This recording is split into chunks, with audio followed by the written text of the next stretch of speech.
स्वागत बा आप सबके ई भोजपुरी दुनिया में प्रेजेंटिंग राज भाई एंड खुशी राज।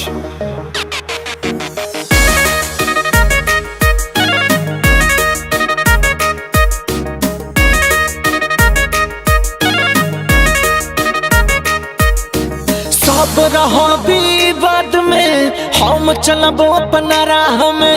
सब रहो विवाद में हम चलबो अपना राह में।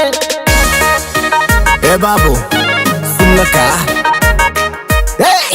सब रहो विवाद में हम चलबो अपना राह में। सब रहो विवाद में हम चलबो अपना राह में।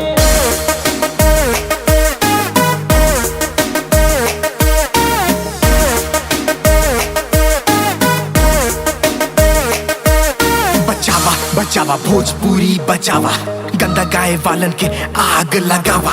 सीधा साधा हवे भोजपुरी बोली, एक नींद लौ के खारी दौड़ी चोली। गागा के बेटी बही पर करे अत्याचार, शादी बिया हमने करे ले शर्मसार। ट्रेंडिंग फ्रेंडिंग है पावर और सुपर, आवत शाम हमने तो हनी के ऊपर। सब रहो विवाद में हम चलबो अपना राह में। सब रहो विवाद में हम चलबो अपना राह में।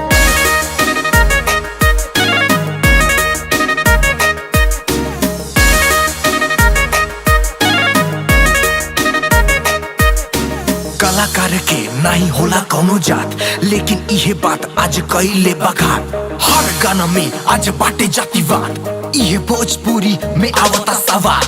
कर बाबू मत भोजपुरी से मजाक, कर बता होई तार जिंदगी खराब। यही से कहेनी बाबू मान जो, भोजपुरी मीठ भाषा ह जान जो। राज भाई जैसा निमन काम कर बाबू, दुनिया में अपनो नाम कर। दिने दिन भोजपुरी बर्बाद हो खाता, काहे नहीं लोगवा ए बार सोचता।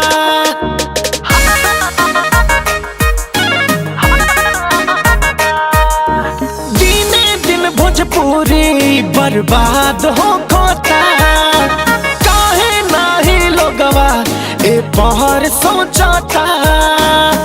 कबले सब चुप रहे, कबले सब बोली हो। लागता नास को के भोजपुरी छोड़ी हो। सब रहो विवाद में हम चलबो अपना राह में। सब रहो विवाद में हम चलबो